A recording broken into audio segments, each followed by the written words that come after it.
Madame Laurence Pless. Monsieur Louis Salut. Madame Nadine Abazi. Monsieur Yvan Maury. Madame Christine Portaillet.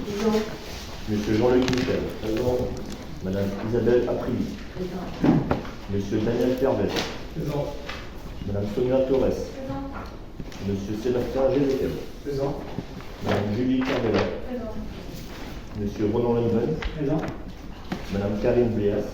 Absent, excusé. Monsieur Frédéric Bourget. Je pense qu'il va arriver. Madame Delphine Leroux. Présent. Monsieur Philippe Rivière. Je pense qu'il va arriver. Madame Corinne Duclos. Présent. Monsieur Yvon Balanan. Absent, excusé. Madame Hélène Becking. Présent. Moi-même. Madame Nadia Duterbe. Arrivera un peu plus tard. Monsieur Philippe Delaporte. Présent. Monsieur Samuel Philippot. Présent. Monsieur Claude Aviva. Présent.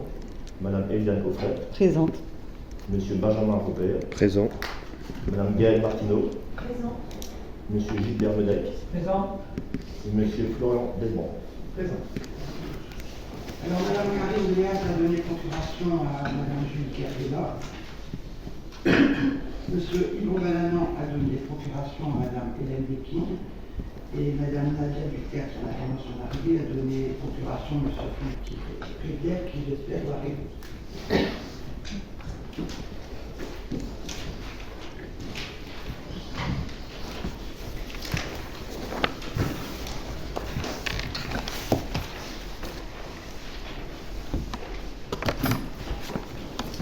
Donc, je déclare ouverte du conseil municipal. Je n'ai pas reçu d'observation des conseillers municipaux concernant la séance du 18 avril. Donc, je vais vous donner la liste des décisions prises dans le cadre des attributions prévues à l'article L21-22-22 du Code général des collectivités territoriales. Le marché de fourniture, acquisition de blocs béton pour la sécurité CREMTT 1489,60. Acquisition d'une table de tennis équipe club 1176 €. Tous les prix sont ici. Au marché de service, marché de MOE pour l'aménagement de la place de l'église et les abords de la médiathèque, c'est pour architecte, 174 690 €. Contrôle périodique des aires de jeu équipement sportif, sport test, 1873,94 €. Maintenance et entretien, CPA et Malek, 3740 €. Marché de MOE pour la rénovation de la couverture du gymnase de Tigouane Idéal Ingénierie, 43 800. Relevé topographique des abords de la future médiathèque, Aréa Géomètre Expert, 2568. Nettoyage vitrerie mairie, Axon nettoyage, 906 €. Les marchés de travaux, accord cadre à bon de commande pour les travaux de signalisation horizontale, CDL, 144 000 € pour 3 ans. Déplacement du compteur du manoir, Enedis, 8717,45 €. Fourniture et pose d'une porte de ventaux, salle de Kératel, BFM Scomet, 4212 €.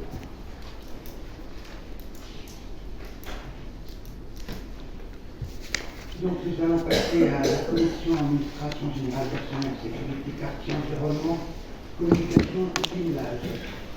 Le point numéro 1, les tableaux des emplois permanents. Il est proposé au conseil municipal de modifier le tableau des emplois permanents afin d'intégrer les modifications d'emploi exposées ci-dessus. Suppression de l'emploi d'adjoint de la direction technique cadre de vie à compter du 1er juillet 2024 et création à la même date d'un emploi de technicien voirie, réseau divers et espace public qui sera calibré sur l'ensemble cadre d'emploi des techniciens. Transformation du poste de gestionnaire droit des sols en gestionnaire urbanisme et affaires foncières à compter du 1er juillet 2024. Suppression d'un emploi d'agent polyvalent voirie à compter du 1er juillet 2024, calibré sur l'ensemble des cadres d'emploi d'adjoints techniques et agents de maîtrise et création à la même date du même emploi calibré uniquement sur le cadre d'emploi des adjoints techniques. Parce que l'activité du service nécessite création d'un emploi d'agent d'accueil de civile à compter du 1er juillet 2024 sur l'ensemble du cadre emploi des adjoints administratifs. Il est donc proposé au conseil municipal d'adopter avec effet au 1er juillet 2024 tableau des emplois permanents présentés et annexés et de m'autoriser ou mon représentant à pourvoir les emplois et effectuer toutes les démarches nécessaires en ce sens. Y a-t-il des questions ou des avis favorables de la commission? J'avais juste des questions pour la transformation du poste de gestionnaire droit des sols en gestionnaire d'urbanisme. C'est juste une C'est un changement de nom. Un de changement nom de nom. d'appellation. D'accord. Ça concerne le poste de Madame Québec peut-être? Non. Non. C'est Madame Perret qui va s'en occuper. Juste une précision par rapport au service d'état civil. C'est regrettable qu'il y ait eu un fonctionnement avec si peu d'effectifs, 3 agents pendant une longue période. Il était plus que temps de pouvoir à ce poste puisque c'était pénalisant pour la population. Nous avions régulièrement, Madame Frette. Pardon? Nous avions remis régulièrement une personne à mi-temps, tous les jours, en plus. Je suis désolée, il y a des moments où je passais en mairie, je peux vous dire que ce n'était pas le cas. Parfaitement son travail et qui était très apprécié. Je peux vous dire que ce n'était pas le cas. Tous les matins. Voilà. Comment? Tous les matins. Non, pas tout le temps, je peux vous dire. Je peux vous dire que non. Non. Elle est à plein temps le matin. Non, il y a des périodes où c'était pas le cas, je suis Le désolée. matin, état civil, l'après-midi, service technique. Non, c'est pas le cas. Tous les jours. Non. Donc je vais mettre aux voix qui s'abstient, qui est pour. N'oubliez pas qu'il y a les conférences de lever les mains. Qui est contre. Je vous remercie. Modification des conditions de versement du régime indemnitaire en cas d'absence. Chaque assemblée peut instaurer un régime indemnitaire selon les mêmes dispositions que celles prévues pour les fonctionnaires de l'État de corps équivalent ou opter pour la conception d'un système original en respectant le principe selon lequel les agents territoriaux ne peuvent percevoir un montant global de prime supérieur à celui auquel pourraient prétendre les fonctionnaires d'État d'un corps équivalent au cadre d'emploi concerné. Il en va de même concernant le centre réservé aux primes en cas d'absence. Il est proposé de faire évoluer la délibération du 23 mai 2022 portant sur le régime indemnitaire uniquement s'agissant des conditions de versement en cas d'absence. Il est proposé également au Conseil municipal de fixer les conditions de maintien et de suppression du régime indemnitaire de la manière suivante. Congé maladie ordinaire, l'indemnité sous le sort du traitement. Congé longue maladie, longue durée, grave maladie, l'indemnité sera supprimée. Congé pour invalidité temporaire imputable au service, accident de service, maladie professionnelle, l'indemnité suit le sort du traitement. Congé annuel, maternité, paternité, accueil d'enfants, adoption, indemnité maintenue intégralement. Il est proposé au Conseil municipal d'adopter ces dispositions. Y a-t-il des questions? Donc je vais mettre aux voix. Qui s'abstient? Qui est pour? Qui est contre? Je vous remercie.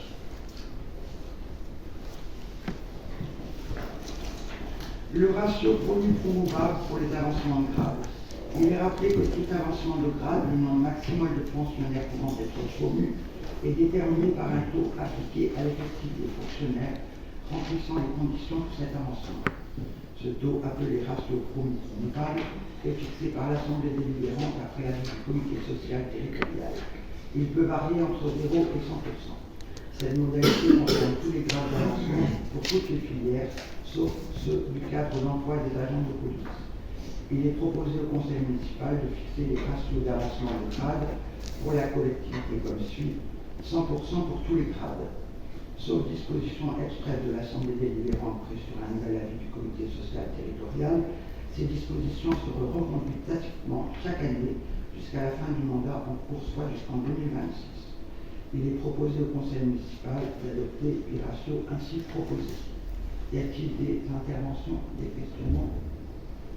Donc je passe au vote. Qui s'abstient? Qui est pour? Qui est contre? Unanimité. Je vous remercie.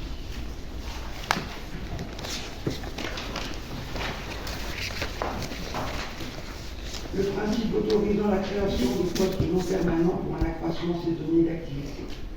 Au terme du Code général des collectivités territoriales, et notamment des articles L313.1, L542.1 et suivants, les emplois de chaque collectivité sont créés par l'organe délibérant de la collectivité. Ainsi, il appartient à l'Assemblée délibérante de déterminer l'effectif des emplois à temps complet et non complet nécessaires au bon fonctionnement des services. En conséquence, il est autorisé le recrutement d'agents contractuels du droit public pour faire face temporairement à des besoins liés à l'accroissement saisonnier d'activité dans les conditions fixées à l'article L. 362-23-2 du Code général de la fonction publique pour une durée maximale de 6 mois, compte tenu, le cas échéant, du renouvellement du contrat pendant la même période de 12 mois consécutifs. Il est donc proposé au conseil municipal de recruter des agents saisonniers selon le tableau qui est ci-dessous: à la bibliothèque, une personne en juillet, une personne en août; à l'espace culturel, une personne en juillet, puisqu'en août c'est fermé, il n'y a pas d'exposition; au mini-golf, une personne en juillet, une en août; à l'office du tourisme au point I, une personne en juillet, une personne en août; au centre technique municipal, 2 en juillet, 2 en août; au CCAS, une personne en juillet; à l'état civil, une personne en août; au service enfance-jeunesse, 11 personnes en juillet et 6 en août; pour les entretiens des locaux, une personne en juillet; et pour la mission d'archivage, une personne au mois de juillet et août, soit fait un total général de 35 personnes. Il est entendu que ces postes seront supprimés à la fin de la mission. Il est donc proposé au conseil municipal d'adopter la proposition de modifier le tableau des emplois non permanents et d'inscrire au budget les crédits correspondants. Y a-t-il des questions? Oui, juste une question. Les 35 personnes représentent combien en ETP? Combien En ETP, enfin en équivalent temps plein. Parce que là, ce ne sont pas des temps pleins tous. Ils sont pratiquement tous équivalents temps plein. Ouais. Parce qu'il y en a qui travaillent plus de jours dans la semaine. Par exemple, au mini-golf, ils sont là les autres jours de la semaine. Ce n'est pas les mêmes horaires pour tout le monde. Mais normalement, ils sont tous équivalents temps plein. D'accord. Pratiquement, il suffit.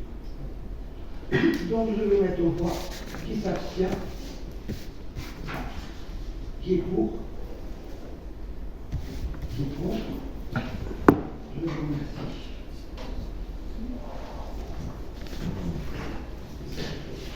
Principe autorisant le recrutement d'agents contractuels pour remplacer des agents publics momentanément indisponibles. Les emplois de chaque collectivité ou établissement sont créés par l'organe délibérant de la collectivité ou de l'établissement. Ainsi, il appartient à l'Assemblée délibérante de déterminer l'effectif des emplois à temps complet et temps non complet nécessaires au fonctionnement des services. En conséquence, il est autorisé le recrutement d'agents contractuels du droit public pour faire face temporairement à des besoins liés au remplacement de fonctionnaires ou d'agents contractuels dans les conditions fixées à l'article 332-13 du Code général de la fonction publique.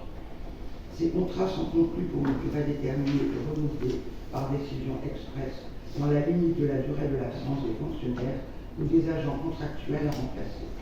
Ils peuvent prendre effet avant le départ des agents et ou après son retour pour une mission de tuilage. Les emplois seront classés dans la catégorie hiérarchique de l'emploi de l'agent qui remplace. La rémunération sera déterminée en prenant en compte notamment les fonctions occupées, la qualification requise pour leur exercice, la qualification définie par l'agent, ainsi que enfin, le régime indemnitaire instauré par la délibération numéro 2022-300 du 23 mai 2022 s'appliquera selon les conditions prévues par celle-ci. Il est donc proposé au conseil municipal de m'autoriser à recruter des agents contractuels dans les conditions fixées par l'article L. 332-13 du Code général de la fonction publique pour remplacer les fonctionnaires territoriaux ou des agents contractuels momentanément indisponibles, de m'autoriser à signer les contrats de travail correspondants et tous les documents relatifs à ces recrutements, d'inscrire au budget les crédits correspondants. L'avis favorable de la Commission. Y a-t-il des questions ou des interventions? Non, donc je vais mettre au voix. Qui s'abstient? Qui est pour? Qui est contre? Je vous remercie. Désolé.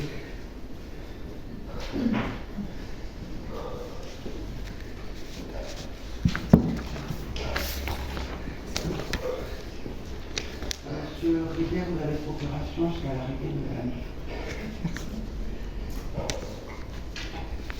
Le contrat d'apprentissage service espace vert. L'apprentissage permet des personnes âgées de 16 à 30 ans les travailleurs handicapés, il n'y a pas de limite d'âge supérieur d'entrée en formation, d'acquérir des connaissances théoriques dans une spécialité, de les mettre en application dans une collectivité territoriale. Cette formation en alternance est sanctionnée par la délivrance d'un diplôme d'artiste. Ce dispositif présente un intérêt tant pour les personnes accueillies que pour les services accueillants. Enfin, ce dispositif s'accompagne d'exonérations de charges patronales et de charges sociales que seul le coût de la formation de l'apprenti dans le CFA qui l'accueillera reste à la charge de la collectivité. En parallèle, une demande de financement des frais de formation est sollicitée auprès du CNFPT. Il est donc proposé au conseil municipal de retrouver l'apprentissage pour la collectivité selon les modalités suivantes. Donc c'est au service accueil, au service technique pour les espaces verts. C'est la fonction d'un agent polyvalent des espaces verts et il prépare un bac pro aménagement paysager et transport d'année pour une formation de 1 an. Il est donc proposé au conseil municipal d'autoriser le recours à l'apprentissage conformément aux modalités proposées, de m'autoriser à signer tout document relatif à ce dispositif et notamment le contrat d'apprentissage ainsi que la convention conclue avec le centre de formation d'apprentis et d'inscrire au budget les crédits correspondants. Y a-t-il des interventions, des questions? Donc je vais mettre au voix. Qui s'abstient? Qui est pour? Qui est contre? Unanimité, je vous remercie. Et merci pour vous. Le mandat au centre de gestion de la fonction publique territoriale du Finistère pour engager le dialogue social et lancer la procédure de mise en concurrence en vue de conclure une convention de participation en matière de prévoyance. Les collectivités et leurs établissements publics participent au financement des garanties de protection sociale complémentaires destinées à couvrir les frais occasionnés par une maternité, une maladie ou un accident, mutuelle santé, ainsi que les risques d'incapacité de travail, d'invalidité, d'inaptitude ou de décès, prévoyance, auxquels les agents qu'ils emploient souscrivent dans les conditions définies aux articles L. 827-10 et L. 827-11 du Code général de la fonction publique. La réforme de la protection sociale complémentaire dans la fonction publique territoriale introduit le caractère obligatoire de cette participation financière. Au 1er janvier 2025, pour la garantie de prévoyance avec un montant minimum de 7 €, au 1er janvier 2026 pour la garantie santé avec un montant minimum de 15 €.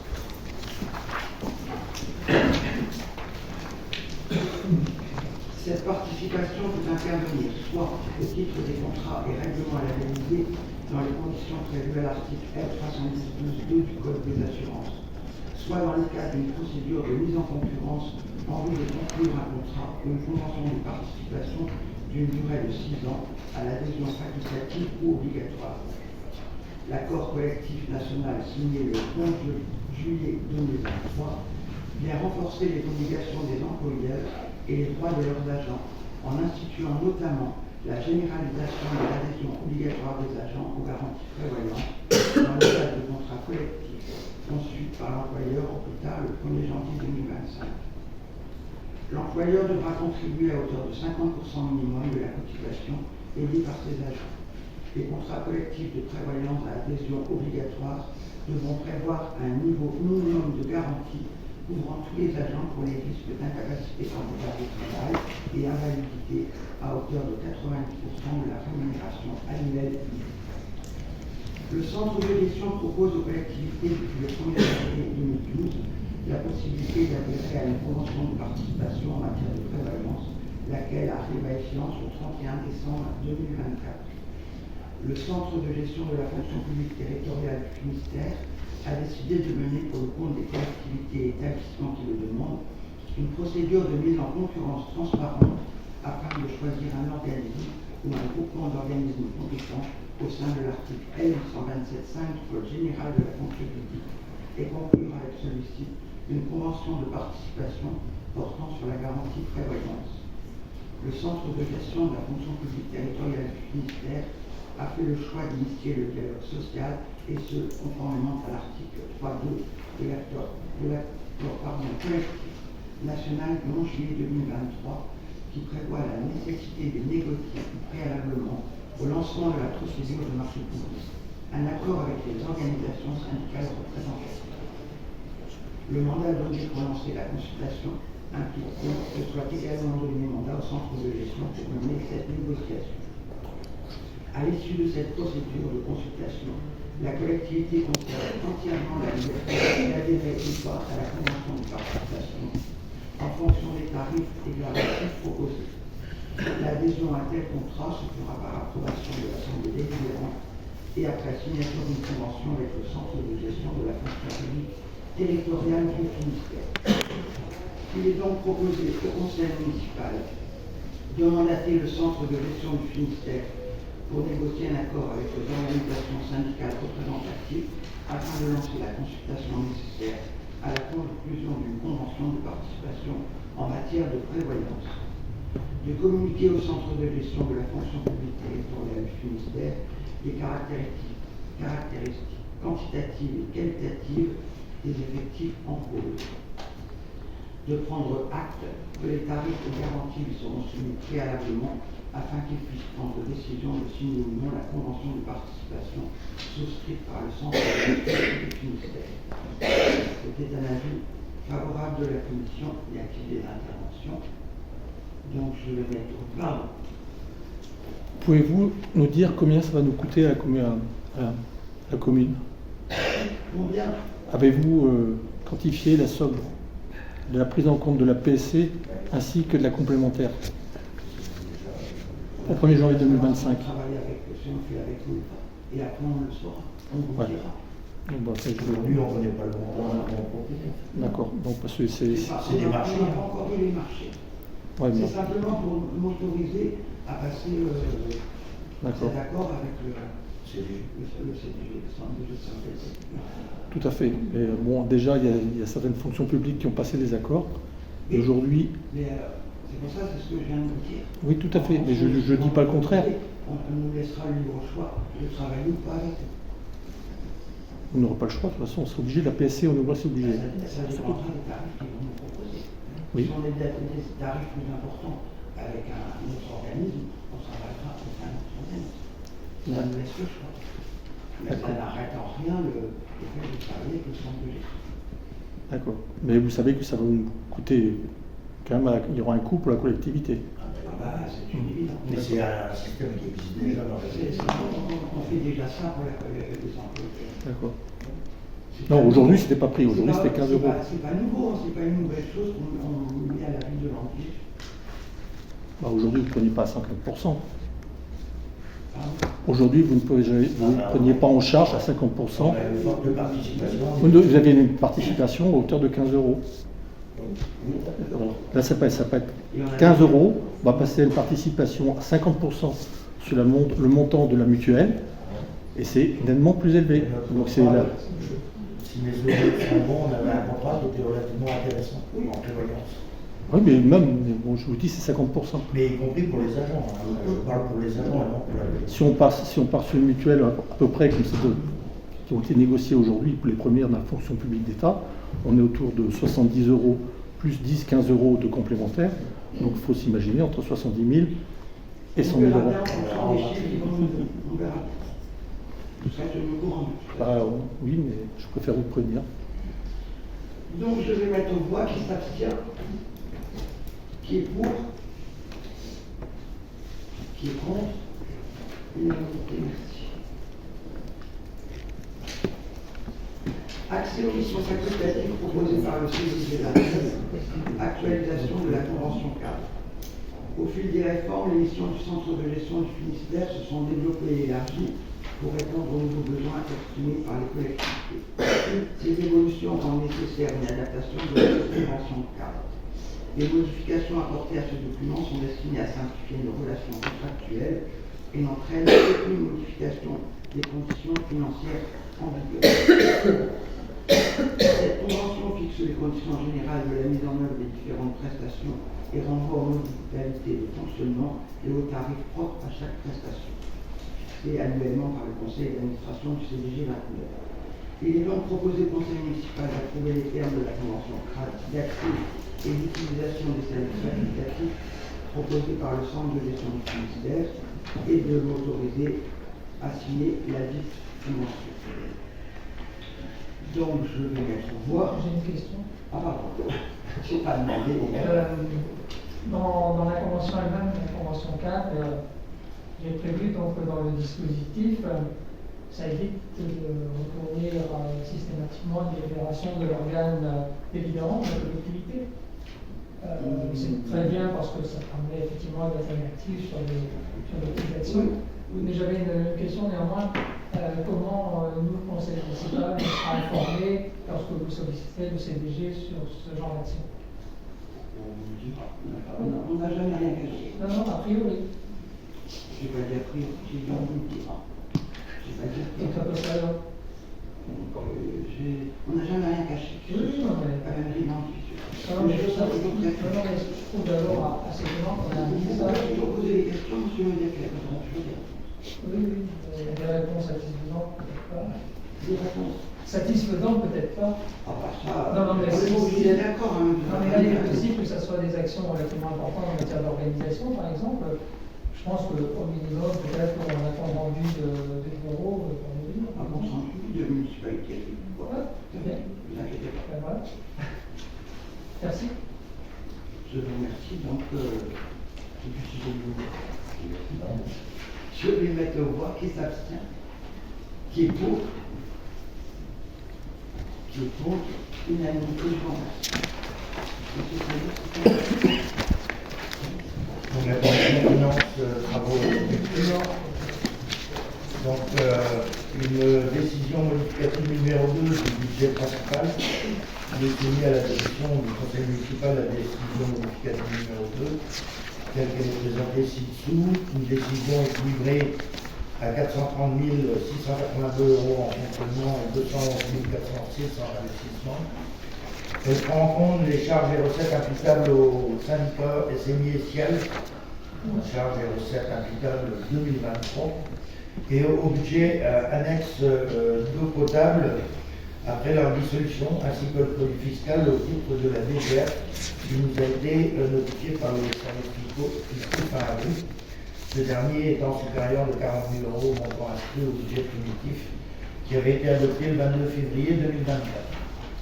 Donc vous avez la déclinaison de la DGF avec une dotation élue locale de 163 euros qui n'avait pas été inscrite au BP, pour cause on n'en avait pas eu l'année dernière. Une DGF en dotation forfaitaire, une petite baisse par rapport au BP, 6 215 euros. Une petite baisse également au niveau de la dotation de solidarité rurale, moins 7 231. Par contre, au niveau de la péréquation, il y a plus 20 575 euros. Au niveau de la DMP, il y a également 32 790 euros, ce qui fait une DGF augmentée de 40 082 euros. Ces ressources supplémentaires permettent de réduire le recours à l'emprunt et d'augmenter les crédits en investissement, en particulier sur le marché que nous avons accordé en MAPA sur l'étude de renaturation en vallée du Lapic, à hauteur de 63 000 euros, et de la convention avec le SDEF pour l'effacement des réseaux à l'aide de la Croix. C'est le sujet qui suit cette délibération. Donc l'équilibre en fonctionnement, comme je vous l'ai indiqué, 430 682 euros. Vous avez les différents comptes, tant en dépenses qu'en recettes, équilibrés bien sûr.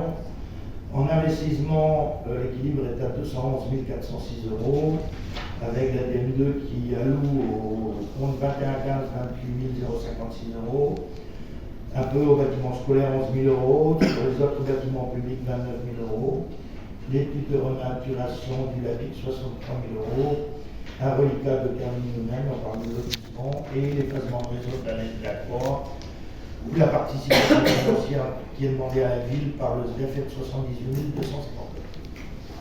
Donc, avec un virement à la section de fonctionnement de 234 000 euros 582 supplémentaires, et ce qui ferait avoir un impact négatif de 23 000 euros sur l'emprunt qu'il aurait à réaliser pour financer l'ensemble de nos investissements. Il est donc proposé au Conseil d'approuver cette décision modificative numéro 2,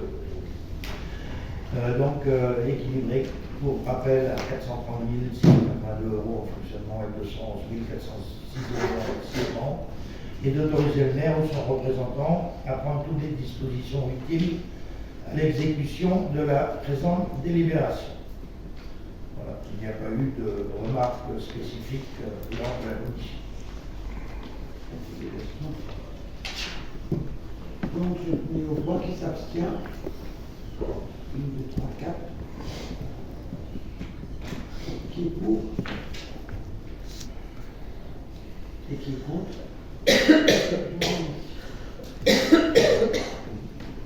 Donc le financement des travaux d'effacement des réseaux électriques et d'éclairage public et de communication électronique à l'aide de la Croix. La commune a sollicité le procéder à cet effacement, réseau de basse tension, éclairage public et télécom. Le montant des travaux a été chiffré à 376 800 euros TTC. Il peut être financé donc par le biais de la fonction pour du SDEF à la commune et non de la commune au SDEF. Excusez l'inversion. Donc conformément au règlement financier qui nous lie avec le SDEF, la participation de cette dernière se composerait de la manière suivante, donc avec le tableau ci-dessous. Donc pour la basse tension, le SDEF finance l'ensemble de l'effacement du réseau à hauteur de 204 000 euros. Concernant les télécoms, 75% de leur taxe est pris par la commune, donc 41 250 euros. Et enfin, sur l'éclairage public, 60% dans la limite de 2500 euros par point lumineux, donc qui nous fait une part communale à 37 000 euros. Donc sur une somme de 376 800, il resterait à la commune 78 250 à financer. Donc une convention, bien entendu, doit être signée.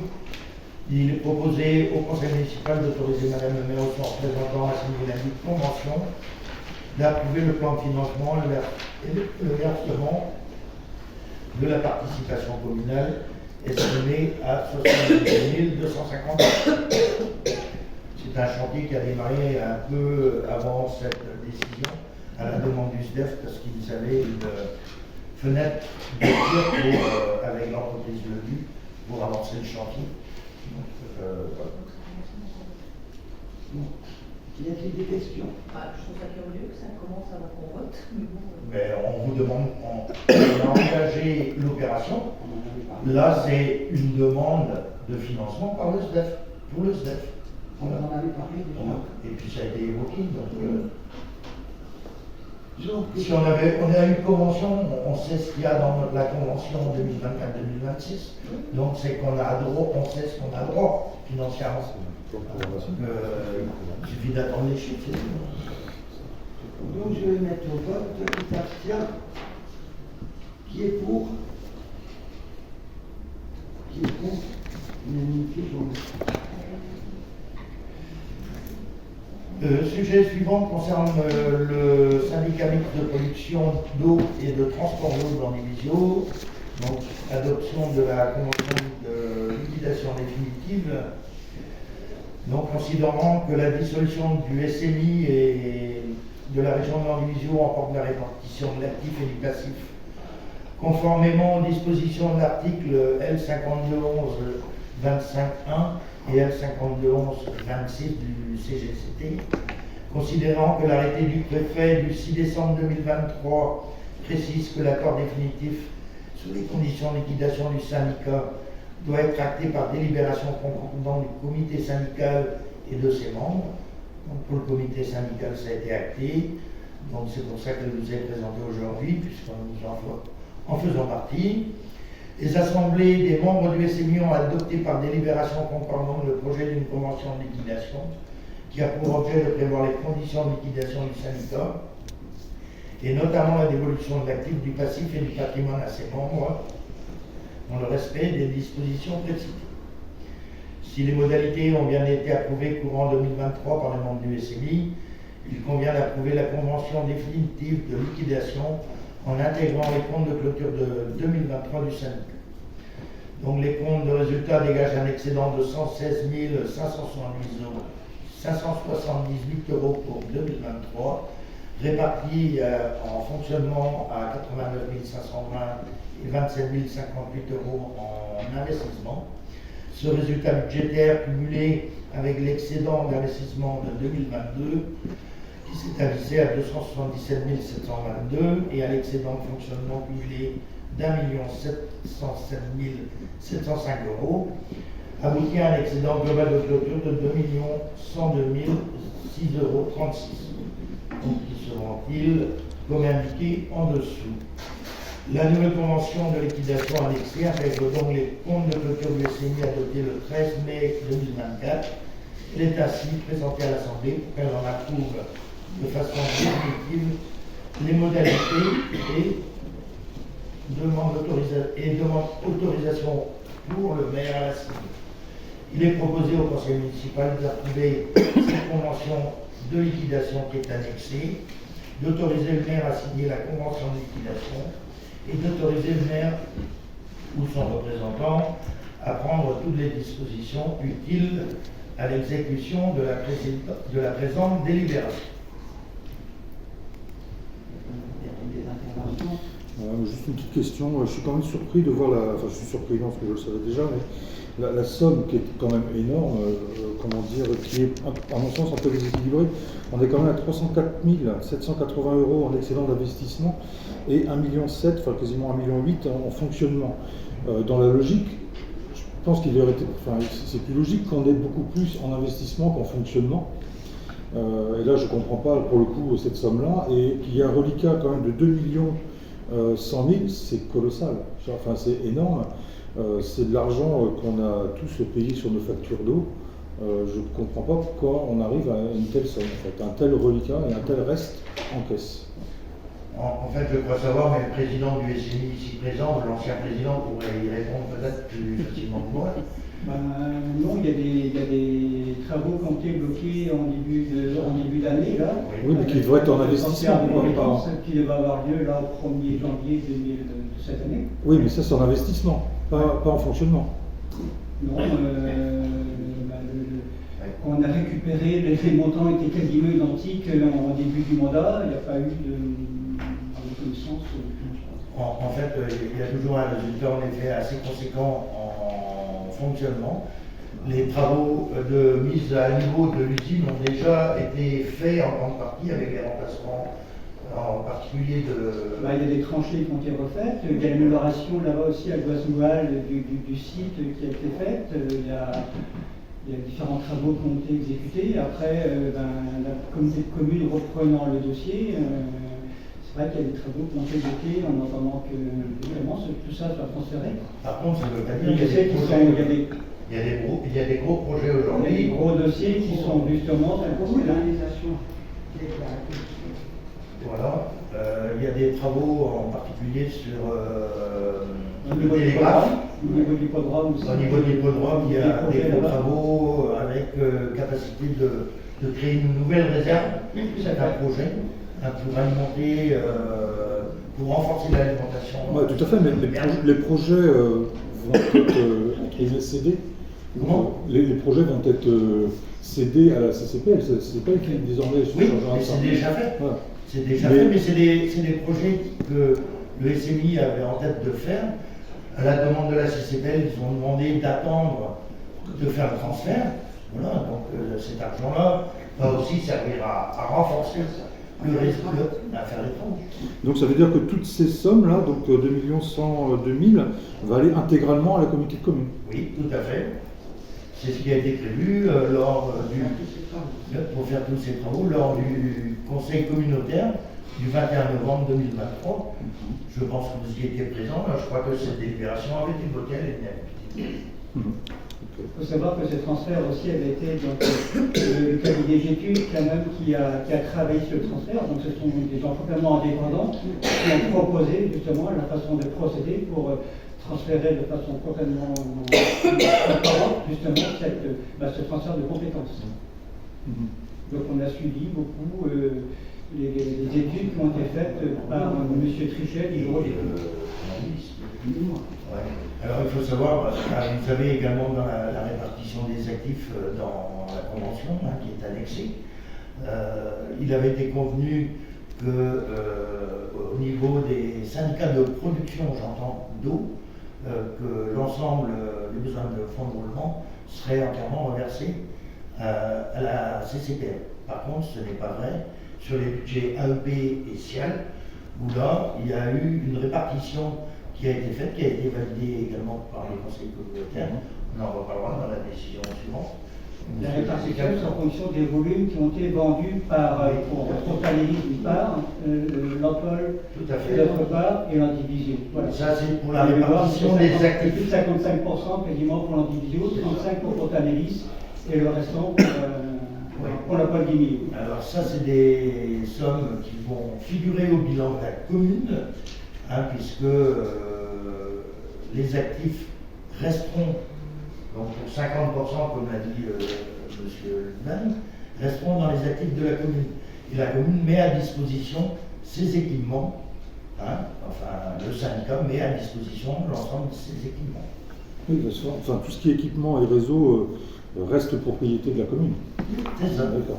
C'est ça. Il reste à l'actif de la commune. Donc ça veut dire que les 2 102 000 vont rester intégralement sur l'investissement de la commune. Alors, sur le syndicat, c'est 2 millions pour le syndicat. Oui. Alors, on a dit, je ne sais pas combien de communes ça représente, 8. Oui, tout à fait, 8 Oui, communes. plus l'Empol, plus l'Andy, donc il y a déjà 10 communes de la Et ce sera en priorité l'individu et la famille. Voilà. Oui, bien sûr. C'est ici que peut être dit La ministre n'est pas du tout. Et la production du SMI se fait d'ailleurs chez nous. Chez nous, disons, on est sur un territoire communal de Lomela. Mais c'est la commune de l'Andivisio qui repère l'actif principal de l'usine de production.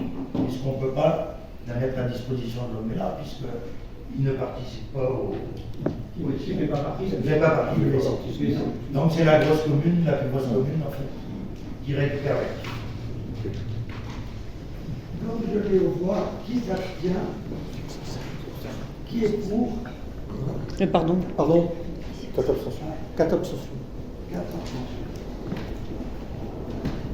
Alors, on demande qui est pour, qui est contre.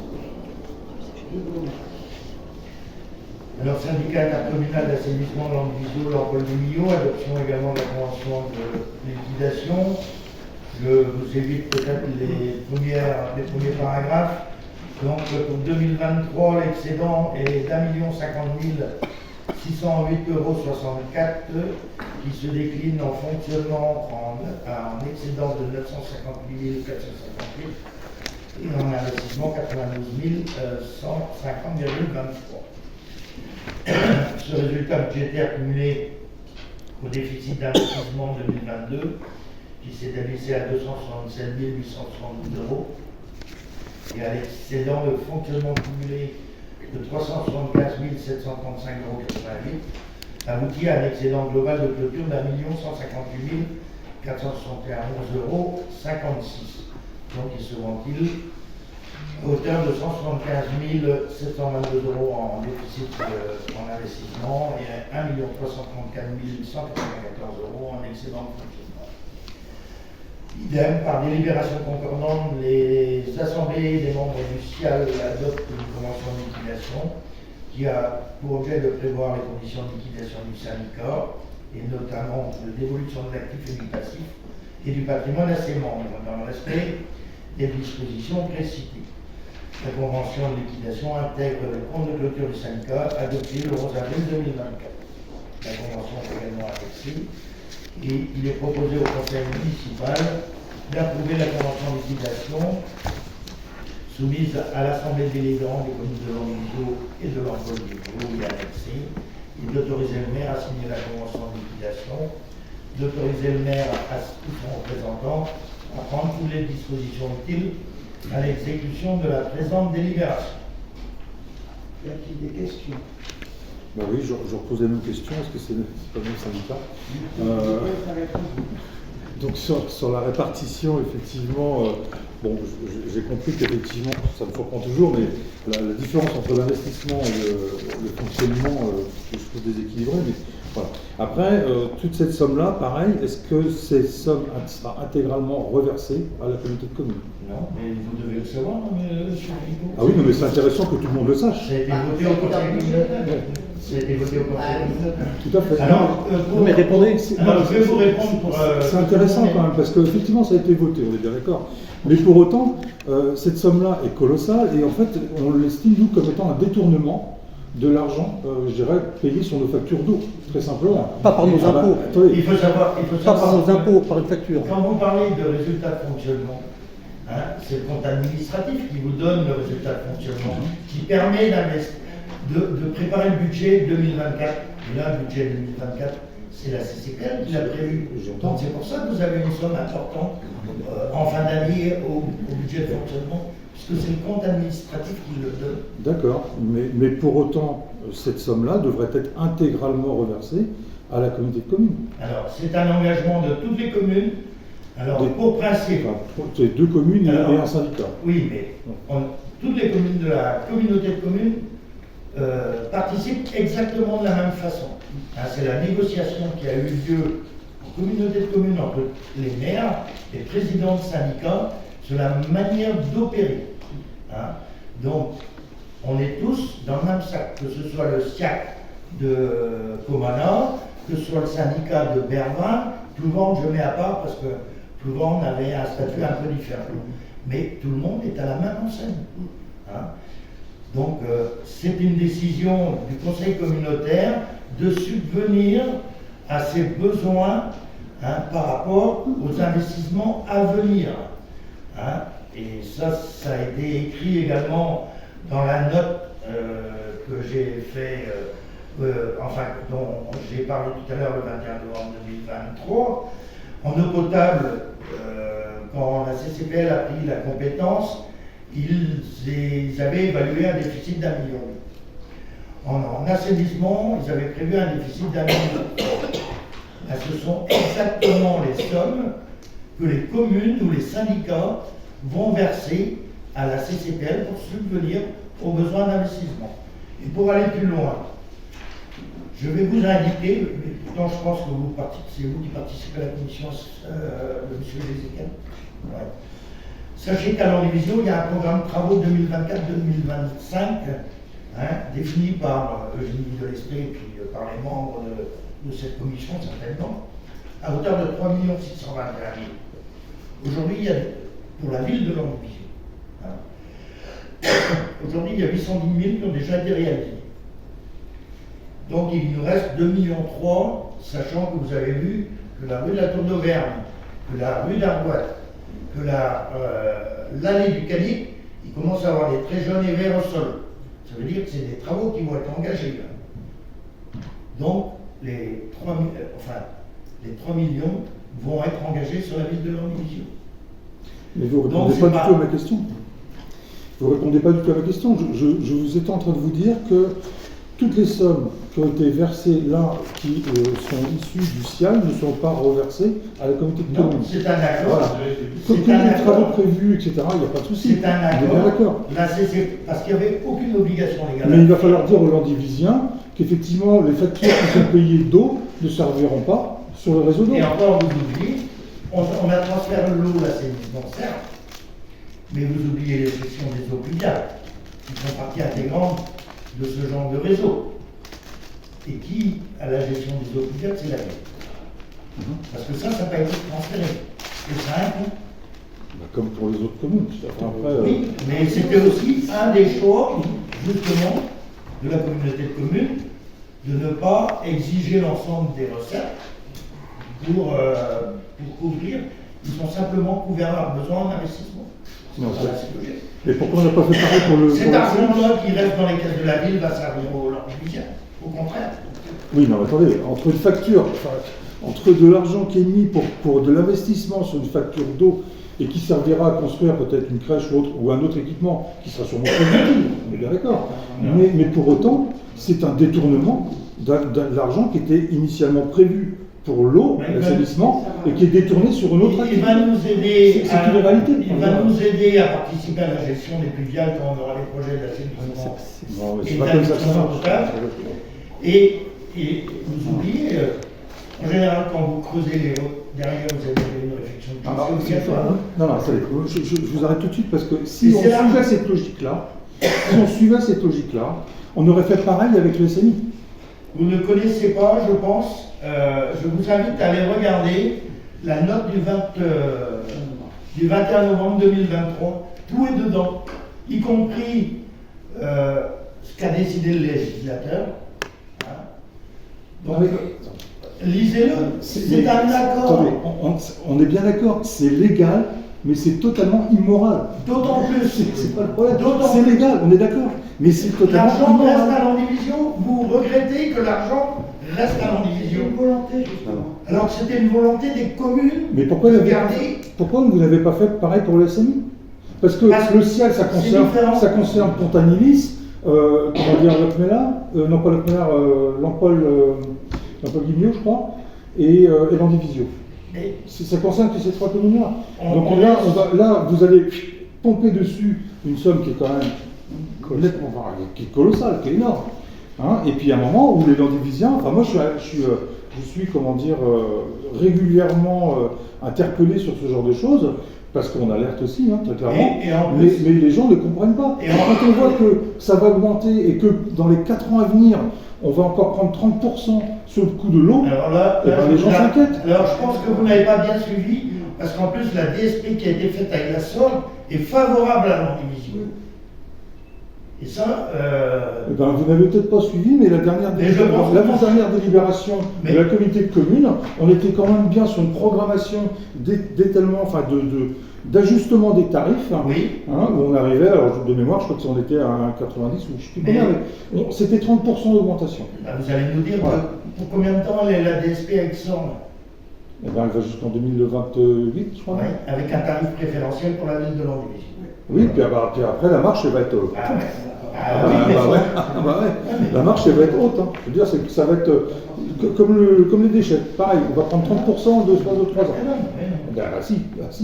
C'est, enfin, je veux dire, Mais je vous c'est invite à- écrit. Ça a été délibéré, c'est écrit. Vous faites partie de cette commission, vous en parlez maintenant, c'est quand même surprenant parce que vous l'avez voté. Mais parce que, alors, justement, alors c'est très intéressant que vous en parliez là, parce que justement, dans cette commission, on ne parle pas de ce genre de choses. Ah bon. Eh ben non. Eh ben non. Non, on ne parle pas de ce genre de C'est choses. trop facile de dire Non, ça non. devant tout le monde. Ah, mais je le dis haut et fort, et je l'ai dit d'ailleurs parce que j'ai été reçu par, Madame Delestré, j'ai été reçu par Jean Zézéquel et ainsi que par Marc Roignan. On a pu s'expliquer là-dessus, on a revu un peu le modèle de fonctionnement un petit peu de cette GEMAPI, de cette commission GEMAPI, parce que moi ça ne me convient pas. Ah, ça, Clairement, c'est- et je pense que je ne suis pas le seul, parce qu'on n'a pas les chiffres, on n'a pas les avancements, on n'a rien du tout. Et on va en conseil, on découvre 5 jours avant, 6 jours, hein, on découvre l'ensemble des chiffres et débrouillez-vous avec ça. Donc effectivement, c'est pas convenable. Voilà. Bah, Et c'est je pas revois moi qu'il encore, faut le dire. et je vois encore, mais je n'inquiétez pas, et je vois encore demain Henri Billon justement, la communauté de communes pour ça, parce qu'on va s'expliquer justement sur l'ensemble du dossier. Donc c'est un dossier que je connais quand même plutôt bien, vraiment. Et ce qui me choque vraiment, c'est que l'Andivisio détourne de l'argent des Landivisiens pour faire autre chose. Mais C'est toutes une les réalité. communes ont le même programme, monsieur.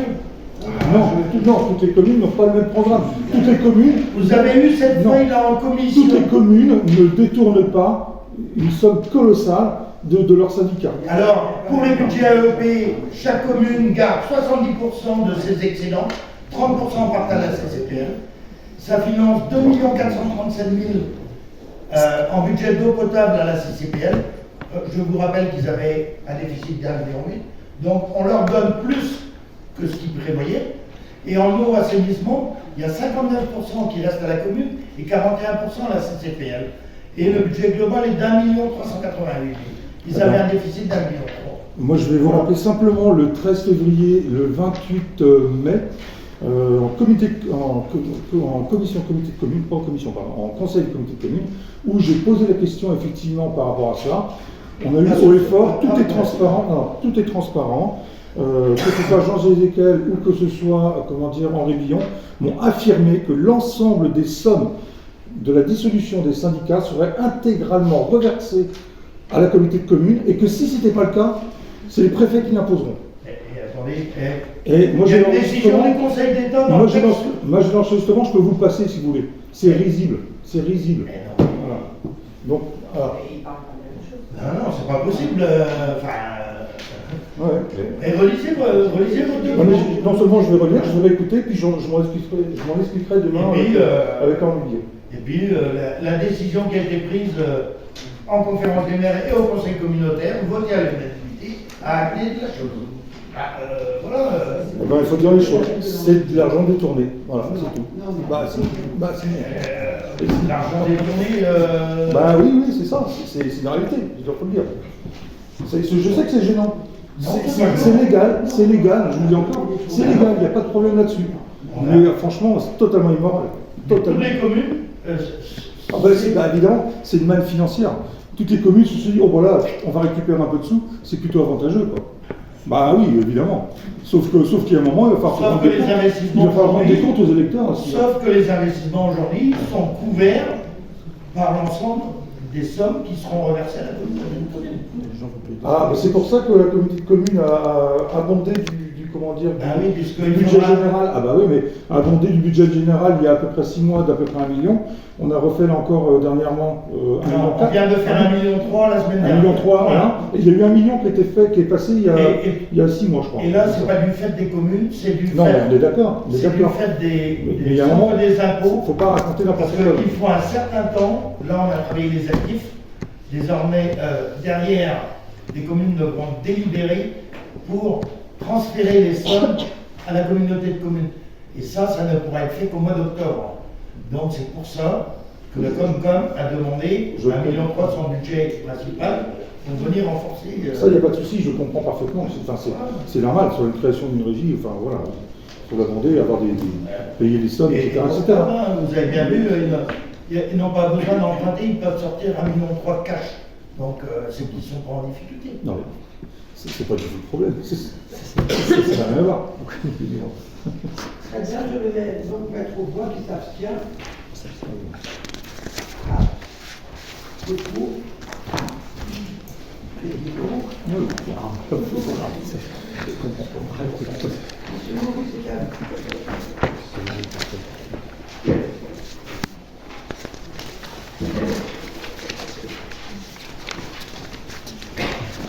Commission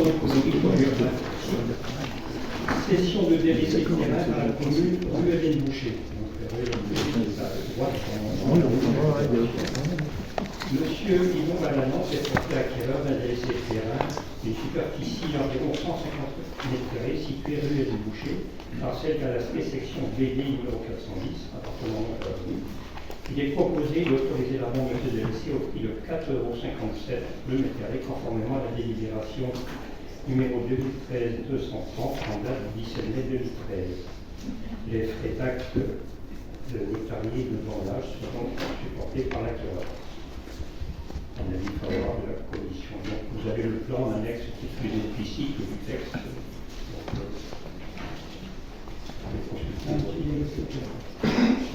Alors, ça livre donc dans le même, sur le même site. Il y a deux problèmes. Donc, il y a des questions. Donc, je vais mettre au voix, mais il faut signaler qu'il y a une non-participation de Mme Balanon pour les démonstrations à fond. Ah, Mme Bétine, Mme Bétine. Eh ben, Ou pas, ok.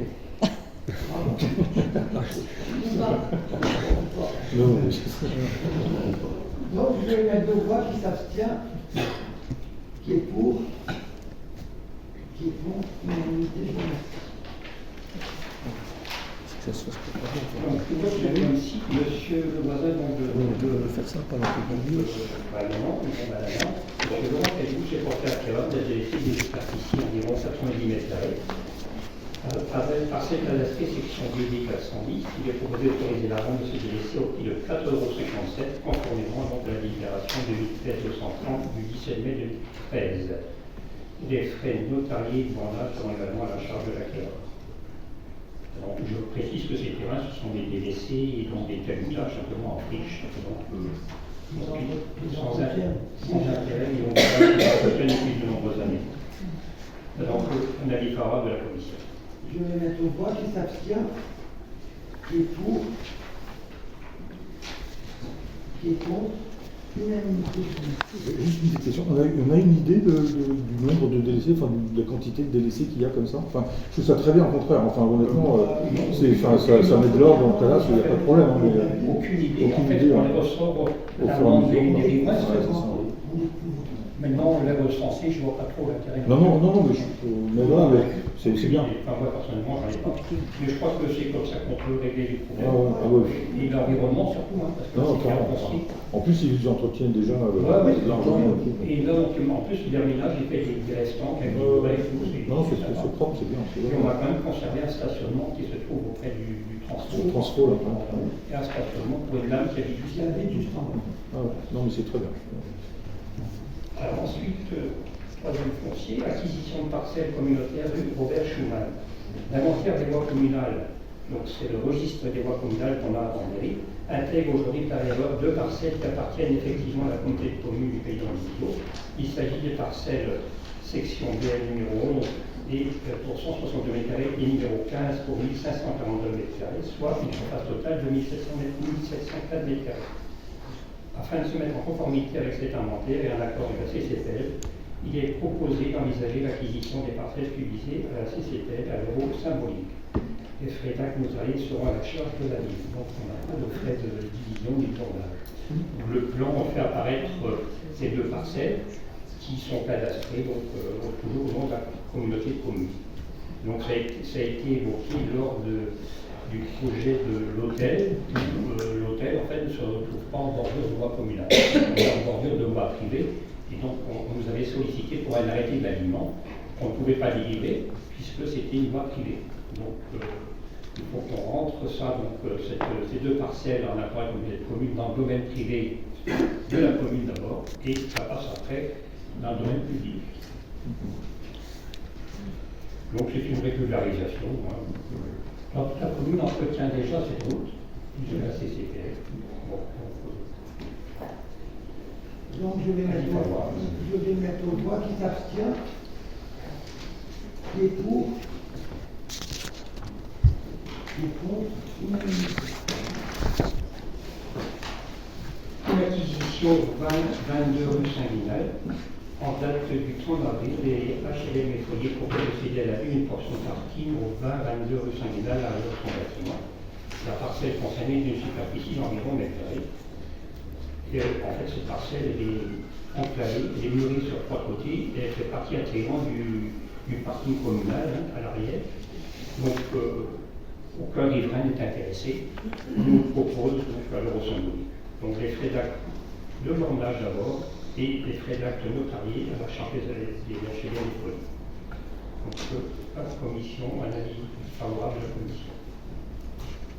Je mets aux voix qui s'abstient, qui est pour, unanimité, je vous remercie.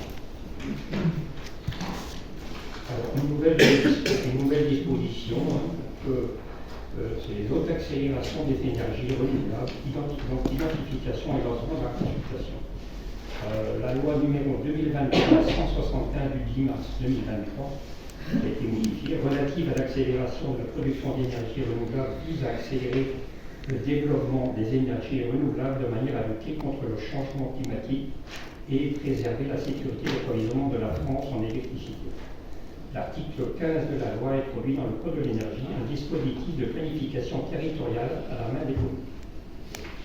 En application de l'article L141.5.3 du Code de l'énergie, ces zones sont définies pour chaque catégorie de sources et de type d'installation de production d'énergie renouvelable, éolienne terrestre, photovoltaïque, méthanisation, hydroélectricité, géothermie, en tenant compte de la nécessaire diversification des énergies renouvelables en fonction des potentiels du territoire concerné et de la puissance des projets d'énergie renouvelable déjà installés. La zone d'accélération illustre la volonté des communes d'orienter préférentiellement les projets vers des espaces pédestriens adaptés. Ces projets pourront bénéficier de mécanismes financiers incitatifs. En revanche, le fait d'être situé en zone d'accélération ne garantit pas à un projet la délivrance de son autorisation de son permis. Le projet doit, en tous les cas, respecter les dispositions réglementaires applicables. Un projet peut également s'implanter en dehors des zones d'accélération. La ville d'Andilly doit procéder à une identification des routes d'accélération d'énergie renouvelable sur son territoire. Ces zones sont présentées au conseil municipal. Ces zones seront soumises à consultation suivant les modalités approuvées par le conseil municipal. Après le bilan de la concertation, les zones ainsi identifiées seront soumises à validation de l'Assemblée pour transmission au représentant préfectoral en charge de l'instruction des projets d'énergie renouvelable et des projets industriels nécessaires à la transition énergétique. Les zones identifiées par type d'énergie sont les suivantes. Donc, il y a les énergies solaires, thermiques et photovoltaïques. Nous avons donc trois sources. Premièrement, les toitures. Alors, une seule zone a été définie sur l'ensemble du territoire. Il en est entendu que la ville propose l'ensemble de son territoire étant précisé que l'éligibilité qui apparaîtra à terme sur la cartographie ne signifie pas exonération des règles d'urbanisme telles que l'avis favorable de l'architecte des bâtiments. Le deuxième, ce sont les parkings et ombrières photovoltaïques. Alors nous avons recensé 39 parkings. Donc vous avez la liste là. Pour les localiser, vous pourrez vous aider du plan qui est en annexe ou d'un croquis. Donc on a principalement en grande surface les zones de chômeurs et les zones d'hiverne. Et puis après, ce sont les parkings communaux et les autres. Et le troisièmement, ce sont les friches pouvant accueillir les centrales au sol photovoltaïque. Donc, on a déjà fait la droite, c'est donc en cours de travaux. Ensuite, on a l'ancienne carrière de pierre, c'est pas l'ancienne, c'est le marchand de pierre, le commerçant de pierre, de Pincaire. Ouais, c'est ça. Donc 9 hectares, et l'ancienne pépinière, le Verge, on l'appelle comme ça, sur la route de Ploescac. La centrale combinée gaz, donc c'était la base vie sur 3 hectares, et une friche moustière qui est située donc, sur la route de la Croix de Matmoutier, en deuxième ligne à l'arrière des bâtiments. Donc c'était une ancienne entreprise de liseuse. Donc ces friches sont localisées aussi sur une carte. Donc l'énergie géothermique, hydroélectrique, biomasse et gaz de décharge, il n'y a pas identifié nombre de zones pour ces énergies sur le territoire communal. L'énergie éolienne, la possibilité de la base aéronavale ne permet pas à la ville de définir des zones fondées sur l'énergie éolienne. Il est donc proposé au conseil municipal d'arrêter les zones présentées afin de les soumettre à la consultation du public selon les modalités ci-dessous. Donc à partir du 1er juillet, notification à l'intercommunalité de la liste des zones pour organisation du débat intercommunal et remonter les observations éventuelles à la ville pour le 1er octobre. Et du 2 au 27 septembre, phase de consultation du public, les zones sont détaillées, cartographiées à l'aide de 3 plantes mises à disposition du public à l'hôtel de ville auprès de la direction technique. Donc ce sera au rez-de-chaussée auprès du service technique, un affichage. Le public pourra s'exprimer par écrit en enseignant un recueil d'observations dédié ou en adressant un courriel à Madame le maire. Le conseil municipal, après délibération, décide d'approuver la liste soumise à la concertation de l'accélération d'énergie renouvelable, telle que présentée, d'autoriser le maire à lancer la concertation selon les modalités décrites et d'autoriser le maire ou son représentant à prendre toutes les dispositions utiles à l'exécution de la présente délibération. Vous avez les 3 plans, vous pouvez les consulter. C'est un avis favorable. C'est une obligation, c'est une disposition de l'État, c'est la loi du Bon, c'est une bonne réflexion, je pense. Enfin. Vous le voyez quand même comme une obligation, vous le définissez comme ça. C'est dommage que ce soit pas, c'est pas une vision politique qui vous est venue à votre équipe. C'est quand même, vous le faites par obligation. Non, mais c'est une obligation de toutes les communes de justement, il y en a qui ont devancé les choses, il y en a qui ont devancé. Mais Pénarboîte et l'ancien, on n'a pas attendu. Non, attendez, mélangez pas tout. Pénarboîte, c'est le SDEF. On parle du projet de 2013. c'est un terrain-ville, c'est la ville qui a engagé avec le SDEF. C'est le SDEF qui a proposé ça il y a déjà plus de 10 ans. Non, attendez. Ça fait combien de temps que c'est dans les tuyaux? Ça fait le renverse Il y a eu un projet privé avant le SDEF. Ça fait 15 ans que c'est dans les tuyaux, ça, non? Parce que Pas loin. après, il y a eu Il n'était pas eu à l'époque. c'est un projet privé qui s'est cassé la figure. Voilà. Compte tenu du prix de vente du kilowatt. Ouais, non, mais moi je rejoins parfaitement ce qui est dit, c'est-à-dire que ça fait 15 ans, plus de 15 ans qu'on demande effectivement que l'Andivisio s'engage dans une vraie politique d'énergie renouvelable, et enfin la loi impose, donc on s'y met et on Mais si, c'est bien. si. Mais si, Si la preuve, il n'y a pas un mètre carré de panneaux photovoltaïques sur les bâtiments publics, donc c'est pas c'est la loi qui vous oblige. Et vous le savez bien, genre, faut arrêter. Ça fait plus de 15 ans qu'on vous dit qu'il faut donner des énergies renouvelables et surtout Ah oui. des modes de chauffage, des modes de chauffage qui viennent derrière, qui sont aussi. On vous a tanné pour Tigouane. Enfin, attendez, Qui sont- ben oui. Ça fait 15 ans que vous êtes en Ouais, faites retard. des choses, enfin. Dans plein de choses. Vous êtes en retard dans plein de choses. On doit être la dernière commune à ne pas avoir d'énergie renouvelable encore chez nous. J'espère que vous retirez des vous montrez l'exemple aux particuliers qui ont la possibilité de le faire. Je pense que la commune devrait impulser justement quelque chose comme ça. Non. Donc je mets au voix qui s'abstient. Qui est pour? Qui est contre? Unanimité, je vous remercie. Moi, je veux juste intervenir et dire que, est-ce que vraiment on prend les Landiviens pour des idiots? Est-ce que vous pensez que les gens qui ont envie de mettre des panneaux photovoltaïques, ils attendent que la mairie leur donne l'autorisation? Et non, on parle des bâtiments publics. C'est pas la question. Non, vous avez pas compris le truc. On parle des bâtiments publics. Non, mais peu importe. Bah non, mais là, c'est pas pareil. Moi, je relève ce que vous avez dit. Vous avez dit concernant les Landivisions pour leur permettre de donner l'exemple, que la mairie leur donne l'exemple. Est-ce que vous pensez vraiment que les Landivisiens, ils ont besoin que la mairie leur donne l'exemple lorsqu'ils ont envie de mettre sur leur toit des panneaux photovoltaïques? Voilà. Les collectivités doivent être motrices. Je pense que ça peut impulser les gens. Non. Aujourd'hui, les gens qui sont dans cette mouvance-là, ils n'attendent pas que la mairie leur donne l'exemple. Je suis désolée. Non. Est-ce qu'aujourd'hui, vous avez mis des panneaux photovoltaïques sur votre toit? Est-ce que vous avez fait des études? D'accord. Non, donc c'est ça. Non mais voilà, donc c'est ça. Donc à un moment, les gens qui ont envie d'en mettre, s'ils sont concernés, ils peuvent le faire, ils n'attendent pas que la mairie elle leur donne l'exemple. Voilà, moi c'est juste ce que j'ai à dire.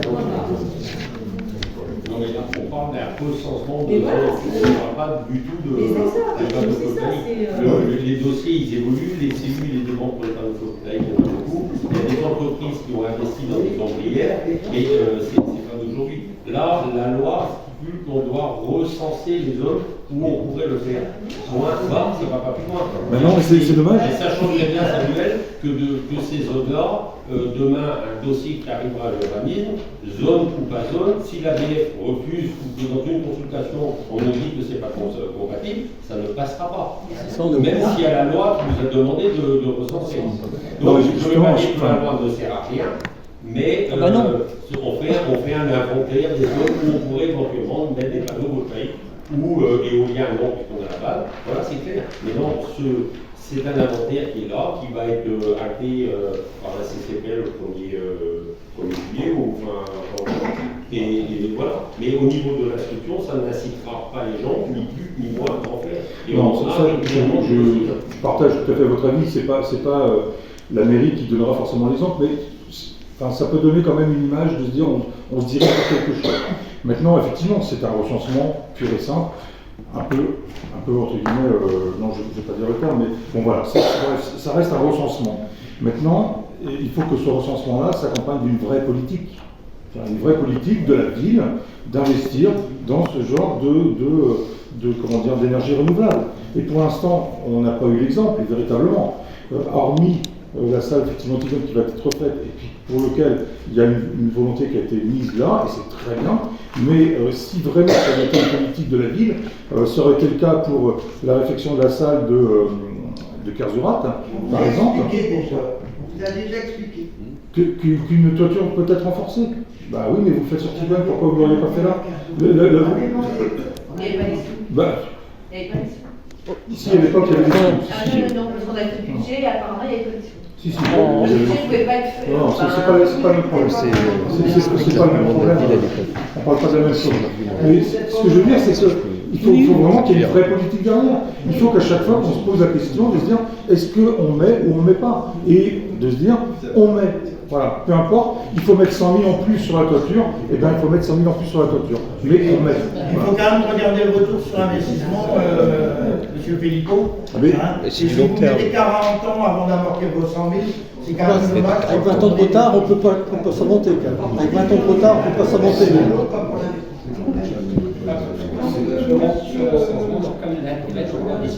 Oui, au projet. Mais c'est ce qu'on souhaite. On ne souhaite pas mieux que tout le monde s'engage sur ce genre d'énergie. Voilà.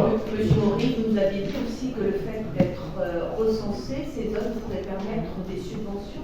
Oui, oui. Donc, il y a quand même un côté intéressant. Et un traitement plus rapide dans les dossiers. Voilà, donc ça c'est quand même très bien. Donc c'est pas vrai. À voir. Après, on verra quel est le budget que l'État verra. Après, si c'est comme une petite de demain, pour les financements. Oui, c'est zéro. C'est zéro. Allez, monsieur Carresse de la Alors, concernant la commission culture patrimoine, le sujet, renouvellement de la convention liant la bibliothèque Zavegrad au réseau des médiathèques de la CCPL. Considérant qu'il y a lieu de renouveler la convention de partenariat développement de la lecture publique liant la CCPL et les communes pour leur bibliothèque, convention qui a pour objet de définir, dans le respect de l'indépendance de chacune des parties, les engagements respectifs de la CCPL et de la commune signataire pour sa bibliothèque-médiathèque, de fixer les objectifs et modalités de mise en œuvre du réseau pour une durée de 3 ans. Considérant que la CCPL a adopté le renouvellement de cette convention liant les bibliothèques et les communes, a délibéré sur la base d'un projet élaboré en comité technique, il est proposé pour sa municipale d'autoriser Mme le maire à signer la convention de partenariat avec la CCPL telle que présentée après la convention annexée. Est-ce qu'il y a des questions? J'ai des interrogations en fait pour ma part, c'est par rapport au nombre d'ouvrages qu'il est possible d'emprunter. On a entendu un petit peu tout, mais aux dernières nouvelles, c'était à peu près 20 ouvrages par personne, ce que c'est colossal. Dans la convention, ça n'a pas de sens, quoi. Ce qui est stipulé, c'est l'uniformisation, on va dire, de règles de prêt. Et c'est vrai que dans les faits, certaines médiathèques, on va dire, forcent le prêt, qui est commandement lié à 10. Donc on va autoriser, là, on fait un petit test là, pendant 2-3 mois, on va aller jusqu'à 20, mais sans faire de publicité, parce qu'effectivement, c'est le problème. C'est un peu démesuré, notamment parce que ça pose aussi des problèmes en termes de cheminement des ouvrages. Pour le coup, là, c'est un vrai problème qu'on rencontre. Voilà. C'est à 10, c'est bon. Ouais, après, 40 bibliothèques qui vont fermer pendant les fêtes. Ouais. Ça aussi. Bon. C'est comme plutôt la marche. On sera passé à 20 en phase de test. Donc, je mets au voix qui s'abstient, qui est pour, qui est contre, et merci.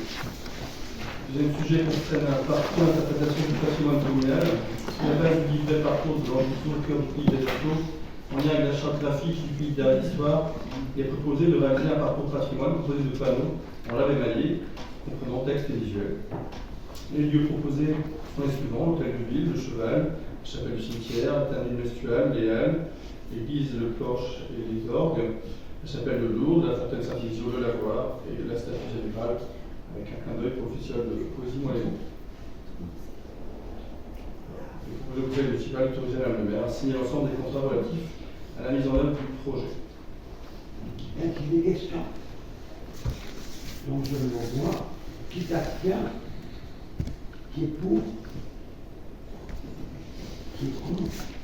Unanimité, j'en ai. Le dernier sujet concerne le projet d'établissement pour les années 2024-2028 de l'école de musique. Considérant le projet d'établissement de l'école municipale de musique qui vise à favoriser l'accès à la culture et à la pratique musicale sur une gamme élargie d'instruments, l'ouverture à de nouveaux publics et le développement d'actions menées en partenariat avec les autres structures au service culturel de la proximité telle qu'annexée, il est proposé au conseil municipal d'approuver le projet d'établissement annexé également. Y a-t-il des questions? Donc je mets au voix qui s'abstient, qui est pour, unanimité.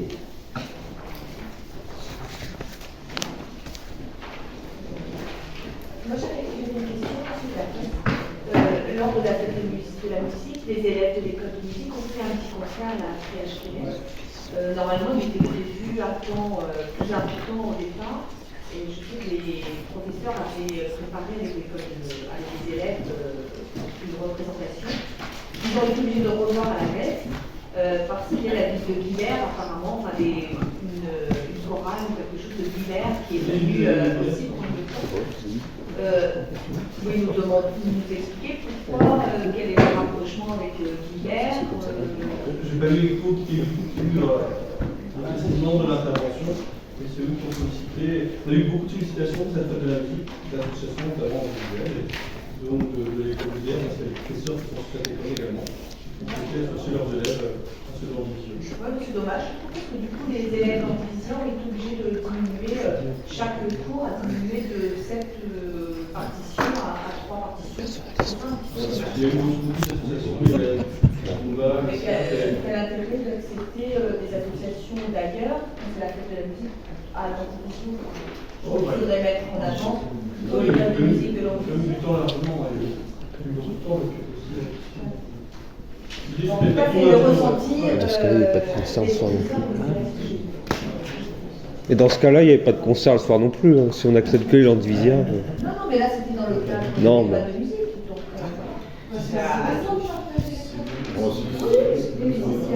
Si la musique ne peut pas être universelle, c'est dommage.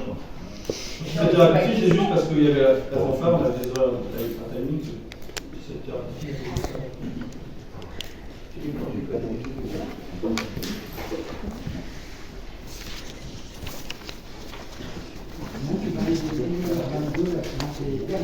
J'aimerais juste aborder un point, un dernier point que vous avez dû lire dans le Landinmal que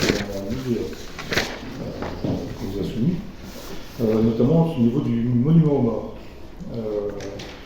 Je suis beaucoup interpellé par rapport à ça. Ah oui. Ben, on ne va pas avoir les mêmes fréquentations, très certainement.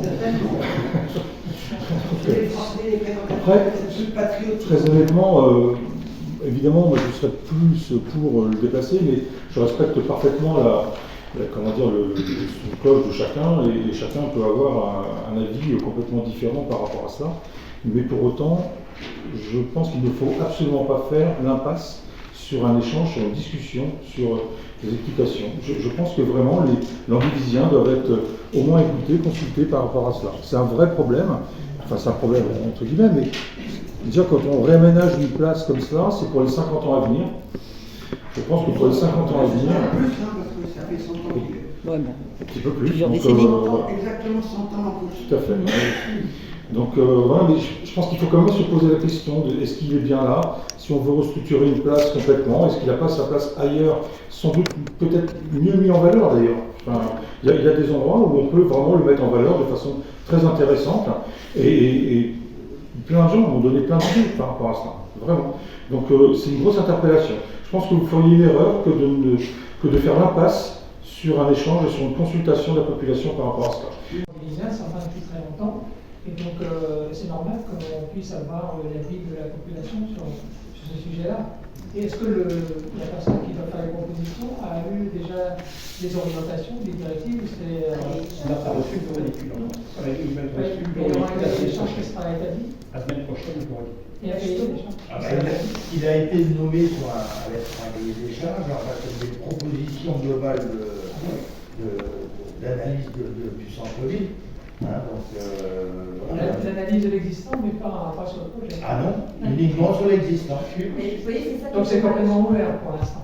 Ah bah oui, bah c'est le but de... C'est quand même basé sur le schéma qui avait été mis en place, le schéma de circulation, qui avait déjà été mis en place il y a 3 ou 4, 2 ou 3 ans, je ne sais plus.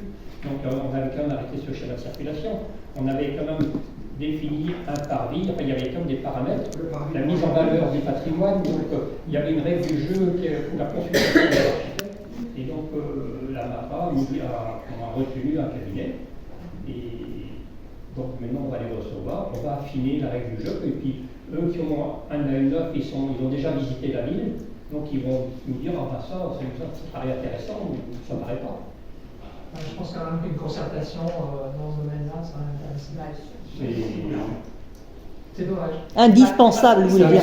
Indispensable. Il faut une concertation. C'est vraiment particulier avec ça. Mais bien sûr, Il faut avoir la volonté. Et on ne demande pas à l'imposer, on demande juste un débat. Et là, je pense qu'il n'y a pas trop d'absence. Je pense que même dans votre groupe, pareil, il y a des gens qui veulent savoir. Ça, il y a différents sons de cloche. On vit tous à on mettra des panneaux d'affichage, donc il y aura des skis qui vont... Non, mais non, ça suffit pas. Non, il y a des panneaux d'affichage, c'est Pour fait. que les gens donnent un avis, il faudra avec ou sans, il faudra bien quelque chose qui soit représentatif. C'est ça la démocratie. On est plus, on est contre, c'est pas co-construit, et quand tu sais pas co-construit, ça n'a pas d'intérêt. Non, mais vous faites un projet avec, un projet sans, des esquisses. On parle d'esquisses. Hein, on parle pas de projet arrêté, on parle d'esquisses. Esquisse, simplement. Ah oui. Il faut savoir Il faudra bien une base pour pourquoi on le déplacer. C'est ça, pourquoi on le déplace. Est-ce qu'il sera mieux ailleurs? Est-ce qu'il sera mieux intégré? C'est ça qu'il faut faire. C'est ça la question. Et le coût qui va. De déplacement. Non, mais attendez, quand on investit pour 50 ans à venir, le coût, il n'est pas, on parle pas en millions, hein, enfin, très loin de là. Non, si vous êtes capable d'annoncer un chiffre, alors, écoutez, on s'est renseigné, effectivement, sur Ploermel, ça a été fait, monument mort qui était bien plus imposant que celui qui était ici, hein, très clairement, et on était sur 80 000 €. Qu'est-ce que c'est 80 000 €? Alors, quand on prévoit une place, un aménagement de place, non, c'était l'année dernière. C'était l'année dernière. Quand on prévoit, non, c'était beaucoup plus loin. Enfin, c'était beaucoup plus loin. Mais le coût, effectivement, il faut s'intéresser au coût, on est bien d'accord. Mais on prévoit une place pour 50 ans. Enfin, c'est pas 80 ou même si c'est 100 000. Ok, c'est une somme, on est bien d'accord. Mais on ne va pas revoir complètement une architecture d'une place centrale, simplement parce qu'il y a un monument alors qui est là depuis 100 ans et qu'il ne faut surtout pas déplacer. Enfin, faut se poser la question, vraiment. Je vous dis, moi, j'observerai la vie de chacun, il n'y a aucun problème là-dessus. Hein. Si les gens se disent, ben non, il faut qu'il soit là, la majorité qui est là, il est là, il n'y a pas de souci. Ça quand même, parce que quand je vous avais interrogé, puisque j'avais été arrêté en faisant mes courses par de nombreux landivisiens qui m'avaient demandé si j'étais devenu folle de bouger le monument mort, je vous ai questionné en fin d'un conseil, vous m'avez dit, oh mais non, c'était comme ça. Et là, vous êtes en train de... Non. C'était un article du Landimag, dont je vous rappelle quand même que vous êtes présidente de rédaction, et vous avez donc validé cet article-là. Donc arrêtez, c'est pas comme ça, là. Non. C'est sérieux? Nous, très clairement, oui, si c'était nous, on essaierait de bouger. Au moins de proposer des choses qui seraient dans le sens de bouger, etc. On voit bien quand c'est les cérémonies, enfin, honnêtement, entre les motos, les voitures, etc. Enfin, c'est pas terrible, il faut l'admettre quand même. Il y a des possibilités pour arriver sur le chose, même sur le monument. Certainement, il y a sûrement des possibilités. Mais vous voyez, regardez, on est là autour de la table, on a des avis divergents, c'est évident. J'ai discuté avec plein de gens. Voilà, il y a des gens qui se sont dit, oui, il faut le bouger, c'est évident. Voilà. D'autres qui diraient, oh bah non, il est là depuis 100 ans, donc il faut le laisser là. Voilà. Non mais attends, juste pour ce que dit M. Philippot, pour moi, c'est pas la seule question, monument mort, c'est tout pas autour de ça, hein, c'est l'aménagement. Ah non, mais... Ah mais évidemment. Mais si c'est pour mettre plus de voitures, c'est pas la peine. Non, mais c'est pas ça. C'est pas ça du tout. Un monument qui peut contribuer justement pour faire une belle place, peut-être, je dis. Bah, sûrement même. Justement, parlons ça. Moi, je pense qu'il faut vraiment étudier. Et moi, je dis pas que c'est... Mais c'est peut-être C'est pas forcément la solution de déplacer la garder. Écoutez, je vous remercie, je vous dis à tous à dimanche.